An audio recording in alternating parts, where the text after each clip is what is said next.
에베소서 18번째 시간 이 믿음 더욱 굳세라라는 주제로 제목은 우리는 빛의 자녀입니다. 우리는 빛의 자녀입니다. 라는 제목으로 하나님 말씀 나누겠습니다. 어른들도 좋아하는 만화 영화 가운데 슈렉이라는 영화가 있었습니다. 주인공 이름이 슈렉이었습니다. 슈렉이라는 말은 독일어에서 유래되었는데 공포라는 의미입니다. 슈렉은 공포스러운 괴물의 모습이었던 거죠. 그러나 실상은 그렇게 괴물 같은 자가 아니었습니다. 마음은 누구보다 따뜻했고 행동 또한 그러했습니다. 단지 외부 사람들의 편견 때문에 그렇게 살고 있었던 것입니다. 그는 그런 편견 때문에 홀로 늪지대에서 살고 있었습니다. 그런 어느 날 자신이 거하는 늪지대에 큰 소란이 벌어집니다. 원인은 근처에 사는 파과드라는 영주 때문이었습니다. 그 영주는 슈렉에게 한 가지 제안을 합니다. 그러면 내가 다시 내가 사는 늪에 평화를 주겠다고 약속합니다. 그 제안은 용의 성에 갇혀있는 피오나 공주를 구출해 오라라는 것이었습니다. 영주가 그렇게 제안한 이유는 자신의 탐욕 때문이었습니다. 슈렉이 공주를 구해오면 그 공주와 결혼해서 영주는 귀족이겠죠. 귀족에서 왕으로 올라가고자 하였기 때문입니다. 슈렉은 그렇게 하겠다고, 대신 내가 사는 이 모든 삶 가운데 소란들을 빨리 제거해 달라고 요청합니다. 그리고 슈렉은 그 제안대로 피오나 공주를 구하러 용의 성으로 갑니다. 슈렉이 우여곡절 끝에 피오나 공주를 만납니다. 그리고 구출해 옵니다. 그런 과정에서 둘이 서로 호감을 갖게 됩니다. 슈렉은 피오나 공주의 당당한 모습과 호쾌한 성격에 마음이 끌리기 시작했습니다. 피오나 공주 역시 슈렉의 외모에 처음에는 당황했지만 점차 따뜻한 마음을 알고 호감을 가지게 되었습니다. 그런데 문제는 피오나 공주에게 말 못할 비밀이 하나 있었습니다. 그것은 밤만 되면 예쁜 외모가 괴물로 변한다라는 것입니다. 원인은 만화 영화니까 재밌죠? 흔히들 있는 스토리 마법에 걸려 있었기 때문입니다. 이 마법은 풀어지려면 누군가에게, 특별히 진실로 사랑하는 사람에게 키스를 받아야 풀어진다라는 것입니다. 슈렉이 피오나 공주를 사랑했습니다. 진실로 사랑했습니다. 그리고 둘은 키스를 하게 되고 공주에게 걸려있던 마법이 풀어졌습니다. 그런데 여기서 영화의 반전이 일어납니다. 마법이 풀어진 공주의 모습은 예쁜 모습이 아니었습니다. 여러분, 나눠드린 유인물에 있는 그 사진처럼 슈렉처럼 똑같이 피오나 공주도 괴물의 모습이었던 것입니다. 그렇습니다. 공주의 진짜 모습은 슈렉처럼 괴물의 모습이었습니다. 그런데 마음이 공주였어요. 마음이 예쁜 거였어요. 이 영화의 감동 포인트는 바로 이 부분입니다. 사람들은 마법이 풀어지면 피오나 공주가 예쁜 모습으로 돌아올 거야, 밤마다 괴물로 안 변할 거야 라고 예상했을 것입니다. 그런데 영화는 그것을 완전히 뒤바꾸어 놓습니다. 공주의 모습이 돌아왔는데 그것은 외모가 아니라 마음이었다라는 거예요. 이 영화가 주는 메시지는 분명합니다. 진정한 사람의 모습은 외모가 아니라 마음이다. 우리 흔히 옛날에 노래인가요? 마음이 예뻐야 여자지? 맞나요? 마음이 예뻐야 여자지. 그런 노래처럼 이 영화가 주는 메시지도 마찬가지입니다. 마음이 예뻐야 진정한 사람이지 라는 교훈이다라는 것입니다. 그런 의미에서 슈렉은 괴물이 아니었습니다. 사랑하는 여러분, 성도가 된다는 것도 마찬가지인 것 같습니다. 우리가 마귀의 마법에 걸려 죄를 짓지 않았습니까? 에덴 동산에서 마귀가 우리를 유혹하여 아담과 하와가 죄를 짓고 우리도 죄인이 되지 않았습니까? 이제 예수를 믿고 하나님의 자녀가 됩니다. 그거 만화 영화로 치면 마법에서 풀어지는 거죠. 마법에서 풀어지면 어떻게 될까요? 여러분은 예수 믿고 어떤 생각을 합니까? 예수를 믿고 나면 다 대통령이 되고 예수를 믿고 나면 다 재벌이 됩니까?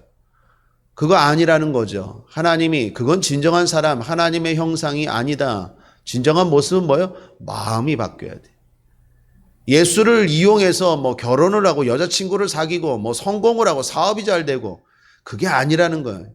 예수를 진정으로 믿고 난 다음에 중요한 것은 마음이 바뀌어야 돼요. 물론 하나님은 복을 주십니다. 그런데 우리가 선한 마음, 진정한 마음을 가지고 예수를 믿을 때 그러한 복도 따라오는 거겠죠. 그러므로 사랑하는 여러분, 저와 여러분이 예수를 믿고 하나님의 형상, 원래 하나님의 마음으로 회복되기를 주님의 이름으로 축원합니다. 우리의 마음은 선해지고 우리의 마음은 좋아지고 우리의 마음은 긍정적이고 우리의 마음은 복받는 마음으로 더욱더 자라고 있는 줄 믿습니다. 오늘 말씀은 지난 시간에 이어서 하나님을 본받는 자가 되라라는 말씀입니다. 지난 시간에 예수님의 사랑을 받아 구원받았다면 이제 하나님을 본받는 자가 되어야 한다라고 했죠. 1절을 보시면 5장 1절, 그러므로 사랑을 입은 자녀같이 너희는 하나님을 본받는 자가 되고. 예수를 믿고 그냥 천국 가는 게 아닙니다. 예수를 믿는다는 것은, 신앙생활한다는 것은 하나님을 계속 닮아가는 것입니다. 그러니까 이게 한순간에 이루어질 수가 없죠. 어떻게 한순간에 갑자기 사람이 달라질 수 있겠습니까? 그래서 부단히 기도하고 부단히 예배드리고 부단히 주님 앞에 나오는 거죠. 자꾸 만나야 닮아가는 거 아니겠어요? 자꾸 만나야, 자꾸 바라봐야, 자꾸 대화해야 닮아가는 거 아니겠어요? 신앙생활은 하나님을 본받는 자, 태초의 아담과 하와처럼 그때의 모습으로 다시 돌아가는 것이다라는 것입니다. 구체적으로 그게 뭐였다고요? 지난 시간에 3가지 나누었죠. 사랑, 거룩, 진리. 사랑의 사람으로, 거룩한 사람으로, 진리를 붙잡고 흔들리지 않는 사람으로 변해가 간다라고 했죠. 그리고 이를 위해서 무엇보다 좋은 친구가 중요하다고 했어요.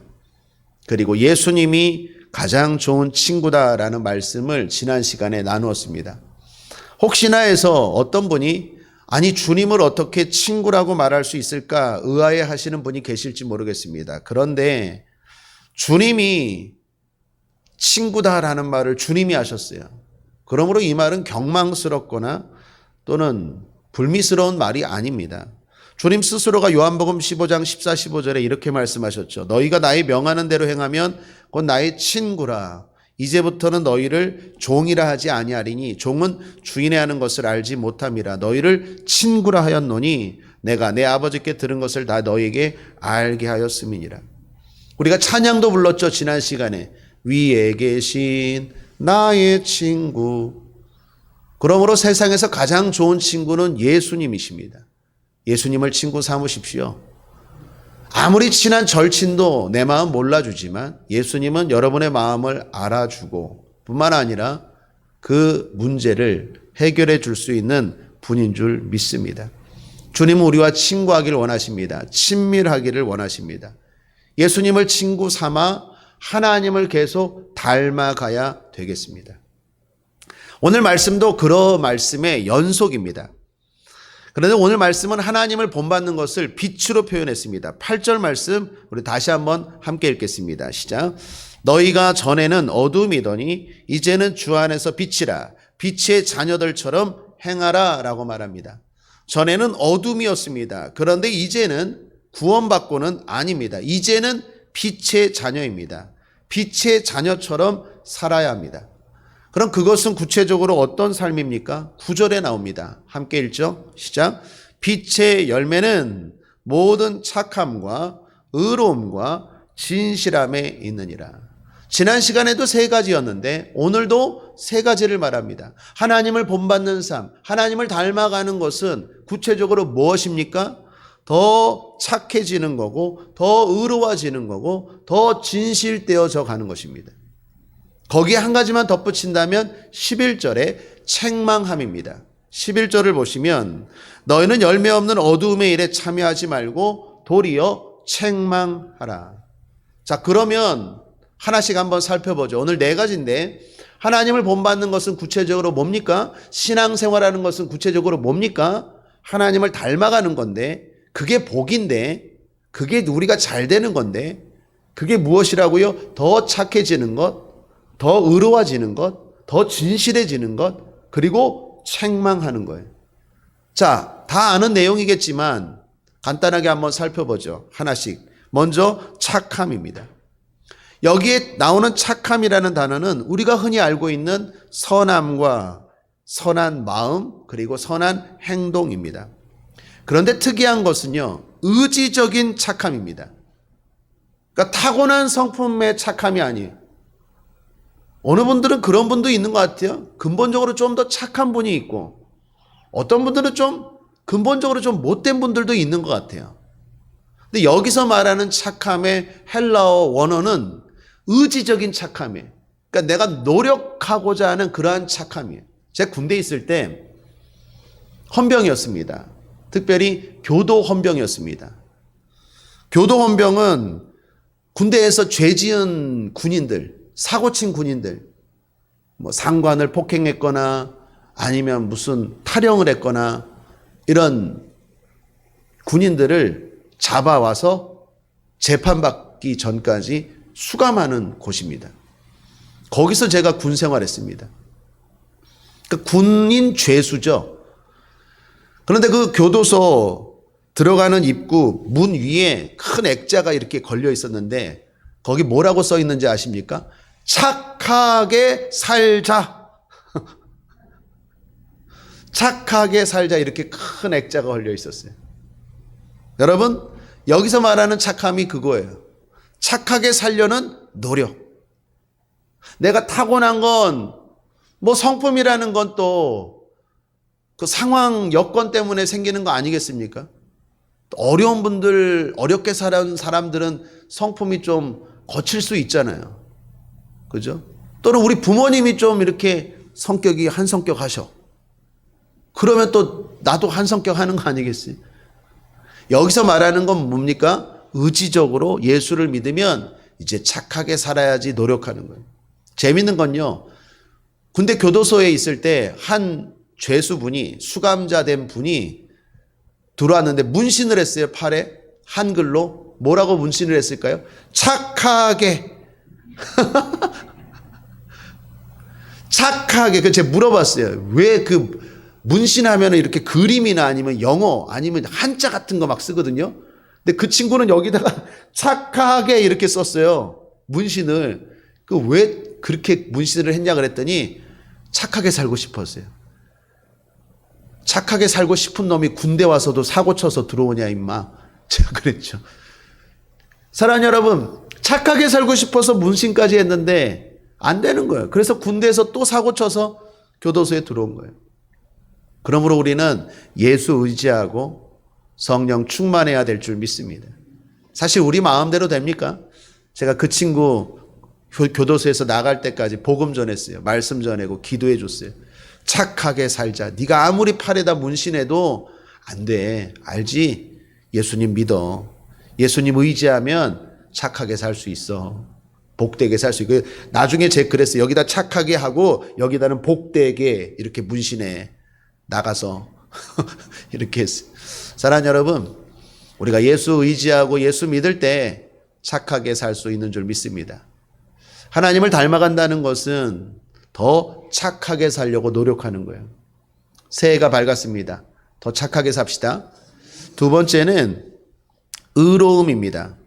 의로움은 하나님 앞에서의 착함입니다. 착함이 사람과의 관계에서의 착함이라면 의로움은 하나님 앞에서의 모습입니다. 우리가 예수님을 믿으면 의롭다 여겨지죠. 흔히 말하는 원죄가 사라집니다. 한번 신앙 고백합시다. 오늘 죽어도 나는 천국이다. 믿습니까? 믿습니다. 아멘이에요. 우리가 예수님 때문에 의로워져서 우리의 원죄가 사라졌어요. 십자가로 말미암아 다 소멸하셨어요. 승리했어요. 그러므로 우리는 오늘 죽어도 천국입니다. 그런데 그렇다고 끝난 게 아니죠. 우리는 또 살아가면서 많은 죄를 짓잖아요. 생각으로, 입술로, 행동으로 짓지 않습니까? 이것은 하나님 앞에서 복된 모습이 아니죠. 천국에서도 분명히 상급이 있는데 천국만 간다고 되는 게 아니라 거기서도 하나님의 평가가 있는데 더 의롭게 살아야 되고 뿐만 아니라 예수를 믿으면 당연히 의롭게 살고자 하는 노력이 생깁니다. 우리 안에 성령이 들어오고 주님을 믿으면 가만히 있지 않아요. 새해가 되면 여러분 어떤 생각이 듭니까? 더 믿음으로 살고 싶고 더 하나님의 뜻대로 살고 싶어요. 왜요? 하나님의 성령, 하나님의 영이 우리 가운데 임하면 그런 마음이 생긴다라는 것입니다. 의로움의 반대말이 뭘까요? 불의함이겠죠.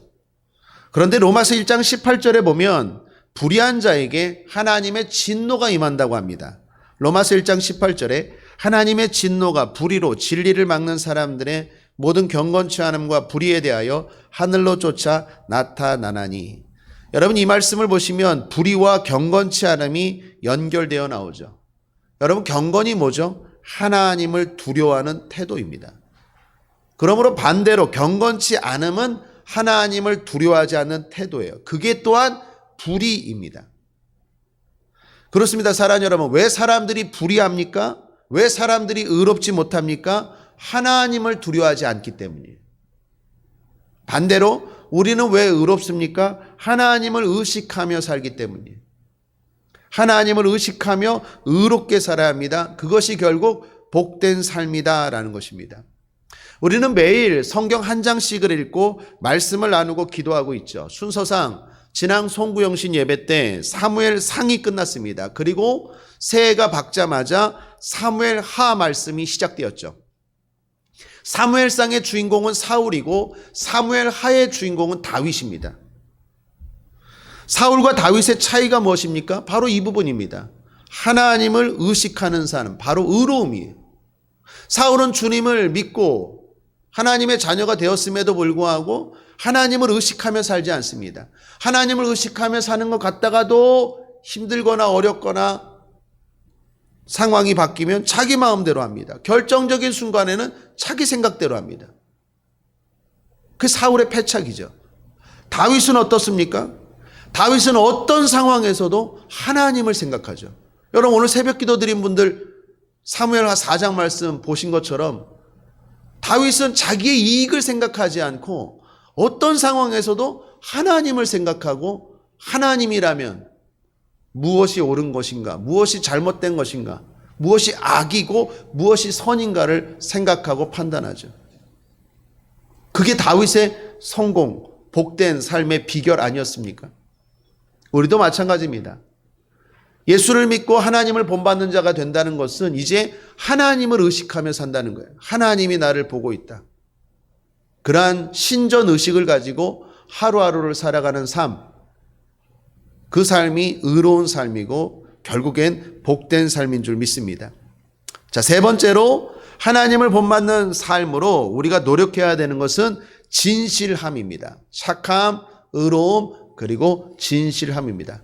여기 진실이라는 말이 뭔 말일까요? 착함과 의로움이 지속되는 것을 말해요. 그러니까 진실이라는 게 우리가 흔히 생각하는 깨끗함 또는 솔직함 이게 아니라 앞서 말했던 착함과 앞서 말했던 의로움이 계속해서 지속되는 것이 바로 여기서 말하는 진실함의 원뜻입니다. 변함없이 착하고 일관되게 의로운 것. 여러분 누구든지 한 번 정도는 착하게 살고자 하는 마음을 갖죠. 의롭게 살고자 하는 마음 갖죠. 근데 성도가 갖는 마음은 그냥 한 번 정도가 아니에요. 계속되는 거예요. 물론 우리도 실수할 때가 있습니다. 우리도 그렇게 살지 못할 때가 있어요. 그럼에도 불구하고 포기하지 않는 거예요. 새해가 되면 특별히 또 마음을 다지고 결단하고 착하게 살려고 의롭게 살려고 계속해서 그렇게 살려고 지속적으로 노력하는 거예요.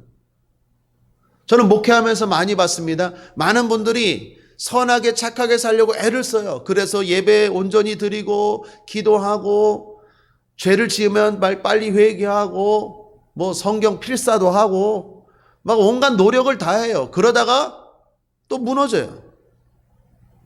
그런데 어떻게 해요? 다시 일어나는 거예요. 또다시 회복하는 거예요. 그것이 여기서 말하는 진실함입니다. 사랑하는 여러분, 포기하지 마십시오. 선을 행하되 낙심하지 말 것은 때가 이르면 거둡니다. 내 뜻대로 잘 안 되었다고 계획대로 안 되었다고 포기하지 말고 그곳에서 또다시 시작하는 거예요. 그게 진실함이에요. 그래서 자꾸 의인은 7번 넘어져도 8번 일어나는 거예요. 안 넘어지는 게 의인이 아니에요. 의인이 뭡니까? 일어서는 거에 포인트가 있어요. 악인은 안 넘어지는 것 같은데 한 번 넘어지면 아예 좌빠져 버리는. 그게 악인이. 의인은 뭐라고 말합니까? 7번 넘어져요. 또 실수하고 또 잘못하고 그런데 또 일어나요. 그게 의인이에요. 그러므로 착하게 살고자 하는 마음, 의롭게 살고자 하는 마음 계속해서 포기하지 말고 때로는 내 마음에 안 들지라도 때로는 부끄러운 짓을 하고 넘어질지라도 또다시 일어날 줄 아는 저와 여러분 되길 바라고 우리 주변에 그러한 사람들을 일으킬 줄 아는 저와 여러분 되기를 주님의 이름으로 축복합니다. 마지막, 하나님을 본받는 삶에서 노력해야 되는 것은 책망함입니다. 책망함은 착하지 못할 때, 의롭지 못할 때 자신을 책망하는 겁니다. 또 그렇게 오랫동안 사는 진실함이 사라졌을 때 책망하는 것입니다. 우리가 스스로 책망하는 거죠. 아, 내가 왜 그렇게 살았나? 다시 자신을 돌아보고 돌이키는 거죠. 뿐만 아니라 여기서 말하는 책망은요, 상대방에 대해서도 책망하는 걸 말해요. 이 책망함이라는 단어의 의미를 소개하면 이렇습니다. 말씀의 권위로 그가 하는 일이 잘못된 일이라는 것을 가르치고 지적하고 설득하는 것. 그러니까 자신에 대해서만 아니라 상대에 대해서도 그래야 합니다. 여러분, 우리가 왜 그렇게 해야 합니까? 사랑하기 때문입니다. 그러니까 하나님을 본받는 자가 되는 것은 나만 하나님 앞에 바로 서는 게 아니라 내 주변의 사람들도 하나님 앞에 바로 설 수 있도록 책망하는 거예요. 그런데 그 책망이 왜 책망입니까? 근본은 사랑이에요. 사랑하기 때문에 책망하는 거예요. 책망을 좋아하는 사람은 없습니다. 그러나 책망이 필요 없는 사람도 없습니다. 책망은 누구에게나 필요하고 반드시 필요합니다. 무엇보다 하나님이 나중에 심판하시기 때문에 책망이 필요해요. 여러분, 예수를 믿고 구원받은 하나님의 자녀들이 실족해 있어요. 잘못된 길을 걸어가요. 그럴 때 우리가 책망해 줍니다. 왜 책망해야 됩니까? 사랑하니까. 또 하나, 책망하지 않으면 나중에 하나님의 심판이 기다려요. 심판은 돌이킬 수 없어요. 그래서 심판보단 책망이 낫기 때문에 책망이에요. 제가 제 자녀들을 책망합니다. 왜요? 사랑하기 때문에. 책망 좋아하는 사람 없어요. 그래서 책망 자꾸 하면 별로 인기가 없어요. 안 좋아해요. 엄마만 좋아해요. 그래도 책망해야 돼요. 왜요? 제가 책망하지 않으면 나중에 하나님이 심판하세요. 하나님의 심판이 훨씬 더 무서워요. 그래서 책망하라는 거예요. 사랑하는 여러분, 우리가 하나님을 본받는 자 되는 것은 우리만 그렇게 사는 게 아니라 우리 주변에 있는 사람들, 특별히 내가 사랑하는 사람들은 더 책임감을 가지고 책망해 줘야 돼요. 그거 잘못된 길이라고, 빨리 회복하라고, 옳은 길로 걸어가라고 사랑의 마음으로 계속 지적하고 설득하고 돌이켜야 돼. 그게 하나님을 본받는 자의 모습이에요. 네가 어떻게 살든 난 관심 없어. 나만 잘 믿으면 되지. 그거 아닙니다. 우리 교우들, 우리 국제하모니의 모든 성도들 서로 관심을 가져야 되고, 서로 잘못되거나 서로 지쳐 있거나 서로 열심히 하다가 포기한 사람들 어떻게 해요? 일으켜주고 격려해주고 설득하고 그러한 책망이 있어야 될 줄 믿습니다. 그런 사람들이 하나님을 본받아가는 사람의 모습이다라는 것입니다. 자, 그럼 정리해보죠. 하나님을 본받는 자가 되라라고 말합니다. 그걸 다른 말로 빛의 자녀들처럼 행하라라고 말합니다. 구체적으로 그게 무엇입니까? 4가지 나누었어요. 사람과의 관계에서 착하게 사는 것, 하나님 앞에서 의롭게 사는 것, 하나님을 늘 의식하고 사는 것. 이 2가지가 계속되는 것, 진실한 것. 그렇게 살지 못하는 주변 사람들, 자기 자신을 포함해서 그런 사람들을 책망하고 설득할 줄 아는 것. 그것이 하나님을 본받는 삶이다라는 것입니다. 자, 그렇다면 이제 진짜 결론이자 적용입니다.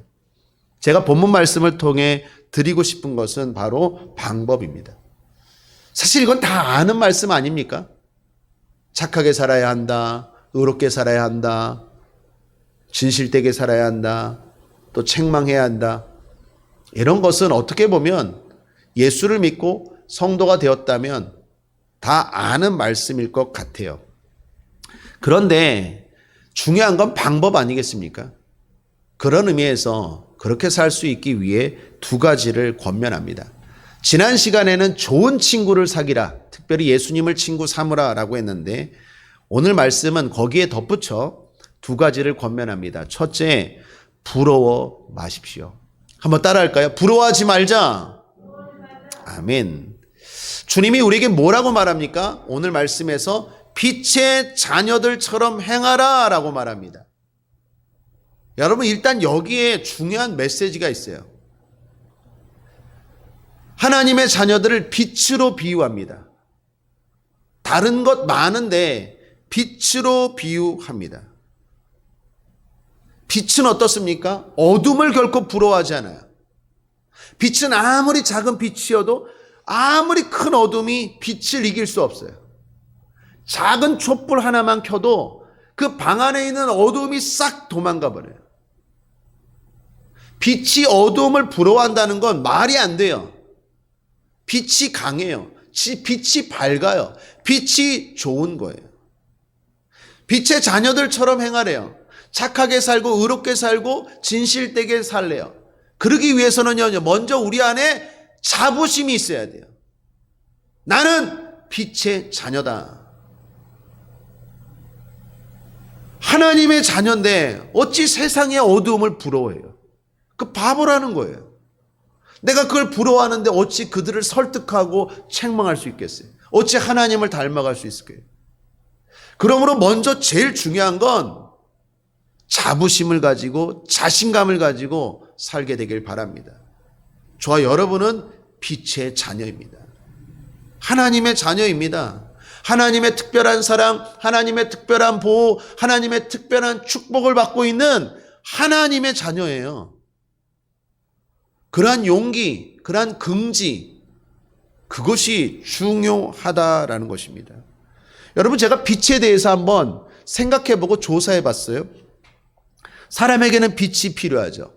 사람뿐 아니라 모든 지구의 생명체들이 빛이 필요합니다. 특별히 사람의 몸에 빛이 신체의 신경화학 물질과 호르몬을 조절한대요. 그래서 신체의 자연적 리듬을 만들어가는 게 빛이래요. 여러분, 만약에 빛이 부족하다면, 쉽게 말하면 여러분 햇빛 그런 거 쐬지 않으면 우리 몸의 면역 체계가 약화된대요. 그리고 몸에 불균형이 와서 질병에 걸린다는 거예요. 햇빛 많이 쐬야 돼요. 특별히 우리나라는 그래도 이렇게 햇볕이 많은데 영국 같은 데는 맨날 비가 오고 햇볕이 안 나서 햇볕 막 뜨면은 사람들이 홀라당 벗고 막 잔디밭에 이렇게 누워서 그거 하잖아요. 일광욕인가요? 햇볕이 그렇게 중요하대요.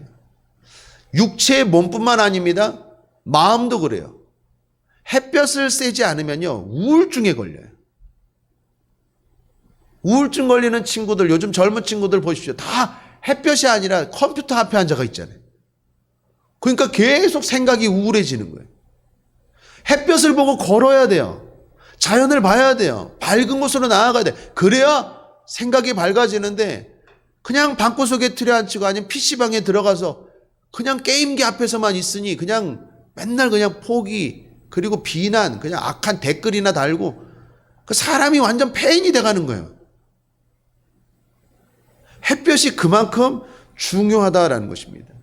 영적으로도 마찬가지입니다. 주님이 어떻게 해요? 빛으로 오셨다 그러고, 우리 얼마 전에 성탄절이었지만 성탄의 특징이 성탄 트리 빛 아닙니까? 대림초 빛 아닙니까? 빛이 대단히 중요해요. 왜 주님이 우리 보고 빛의 자녀들처럼 행하라 라고 말했을까요? 너희가 그렇게 중요한 존재라는 거예요. 너희가 그렇게 위대한 존재라는 거예요. 그런데 어찌 어두움을 부러워하겠느냐는 거예요. 사랑하는 여러분, 자신감을 가지고 살게 되길 바랍니다. 제가 조사를 하다 보니까 독일의 문호 괴테가 죽을 때 이런 유언을 했대요. 조금 더 빛을 이랬대요. 무슨 의미로 했는지는 여러 가지 설명이 있었는데 괴테가 죽을 때 조금 더 빛을 그랬대요. 사람에게는 그만큼 빛이 필요하다는 거겠죠. 우리가 그런 존재예요. 그러므로 용기를 가지시고 특별히 코로나 시국에서 더욱더 하나님의 자녀로서 용기를 가지시고 세상을 살아가는 저와 여러분 되기를 주님의 이름으로 축복합니다. 세상 말에 부러우면 진다는 말이 있죠. 내가 아무리 빛의 자녀고 하나님의 자녀라고 해도 내가 자꾸 부러워하면 지게 되는 거예요. 우리가 세상의 부러움을 받는 존재인 줄 믿습니다. 두 번째, 깨어나라라는 것입니다. 14절을 보십시오. 그러므로 이르시기를 잠자는 자여 깨어서 죽은 자들 가운데서 일어나라. 그리스도께서 내게 빛이시리라 하셨느니라.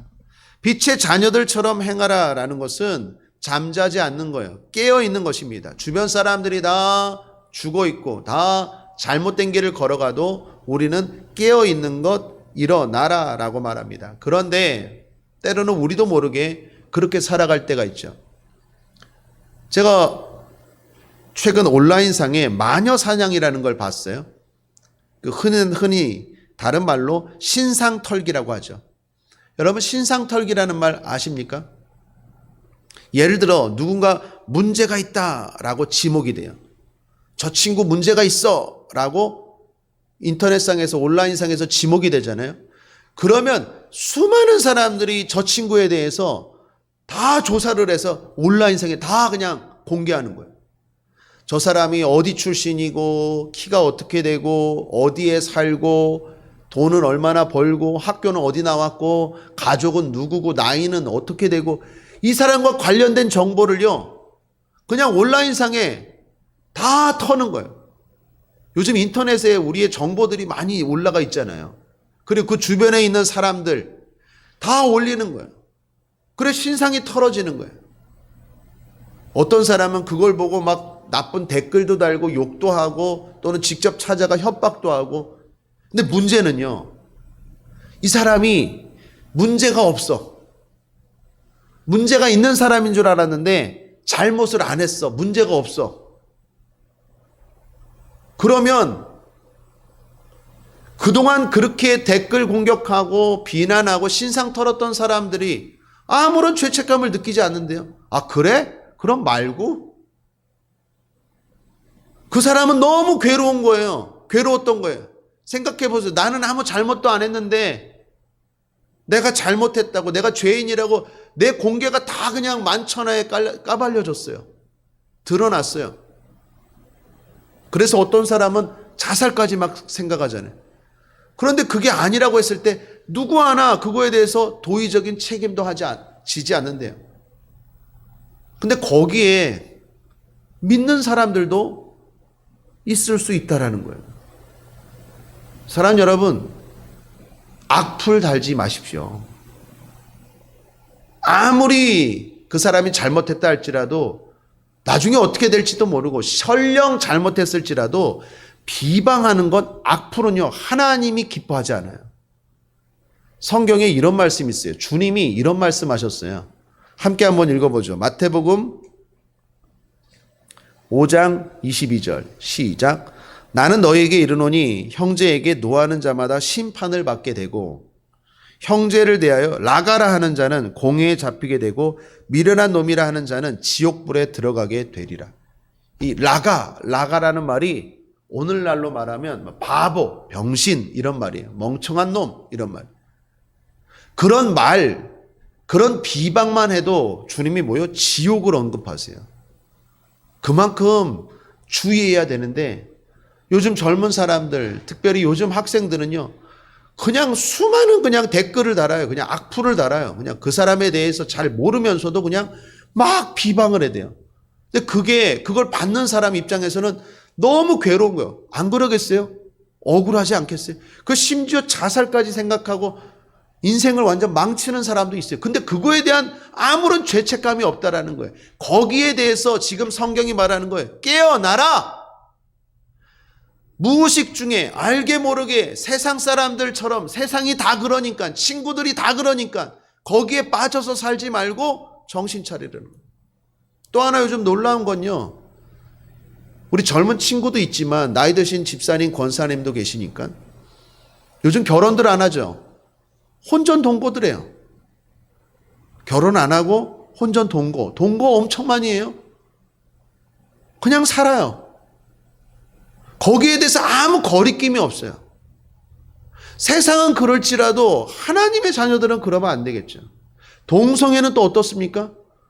무슨 대단한 인권을 주장하는 사람들처럼 막 무슨 날이 되면 홀딱 벗고 막 동성애 주장하는 사람들이 길거리에 쏟아져 나와서, 성경은 분명히 동성애는 하나님이 금하는 거라고 말하는데 교회를 다니고 예수를 믿는 사람들 가운데서도 어떤 분들은 동성애를 막 옹호하고, 물론 동성애에 빠진 사람들은 불쌍히 여겨야 되지만 동성애는 분명히 죄예요. 남자와 여자가 함께 살아야 되고 성관계를 해야지 어떻게 여자와 여자끼리, 남자와 남자끼리 살 수 있어요? 이건 동물들도 안 하는 일이에요. 하나님이 금하는 지저분한 일 아니겠습니까?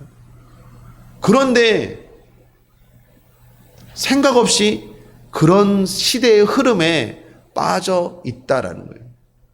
오늘 주님이 그 얘기하시는 거예요. 깨어나라. 특별히 뭐라고 말합니까? 14절 하반절에 보면, 14절 다시 한번 읽어보죠. 그러므로 이르시기를 잠자는 자여 깨어서 죽은 자들 가운데서 일어나라. 그 다음에 그리스도께서 내게 비치시리라 하셨느니라. 주님께서 깨닫게 하실 때가 있어요. 그럴 때 일어나라, 깨어나라 라는 거예요. 특별히 이 말씀은요, 자료를 보니까 14세기인가요? 과거에 초대교회 때 죽은 자들 장례식 때 이 부분을 노래했다고 해요. 그러니까 부활을 생각하면서 깨어나라는 거죠. 죽음을 생각하면서 깨어나라는 거죠. 저와 여러분, 알게 모르게 세상 사람들이 그러니까 TV를 보고 또는 매체를 통해서 우리도 모르게 하나님이 기뻐하지 않는 일들, 그러한 일들을 하고 있다면 주님이 깨닫게 하실 때, 그리스도의 빛을 비칠 때 깨닫고 돌이킬 줄 아는 저와 여러분 되기를 주님의 이름으로 축원합니다. 우리도 알게 모르게 잘못된 길을 걸어갈 때가 있어요. 잘못된 행동, 잘못된 말. 그러나 주님이 빛을 비출 때가 있어요. 그거 아니야, 너도 그렇게 하면 안 돼. 그럴 때 돌이킬 줄 알고 깨어날 줄 아는 저와 여러분 되기를 주님의 이름으로 축원합니다. 말씀을 정리합니다. 우리는 빛의 자녀입니다. 하나님을 본받는 자 되라고 오늘도 말씀합니다. 그것은 착함, 의로움, 진실함, 책망함입니다. 이렇게 살기 위해서 중요한 건 뭐라고요? 내가 하나님의 빛의 자녀라는 자부심이 있어야 돼요. 자신감이 있어야 돼요. 그런 용기를 가지고 살아야 되고, 또 하나 우리도 모르게 잘못된 길을 걸어갈 때 주님이 깨닫게 하실 때 돌이킬 줄 아는 그러한 은혜, 그러한 자세가 필요합니다. 그것이 하나님을 닮아가는 자의 모습인 줄 믿습니다. 기도하겠습니다. 좋으신 하나님 아버지, 우리 국제화문역의 모든 성도님들 하나님을 닮아가는 우리 모두 되고 있는 줄 믿습니다. 성령님 도와주셔서 더 주님 닮아가게 하시고 영혼이 잘되게 하시고 범사가 형통한 강건한 복의 사람으로 살아갈 수 있도록 인도하여 주시옵소서. 감사드리며 예수님의 이름으로 축복하고 기도했습니다.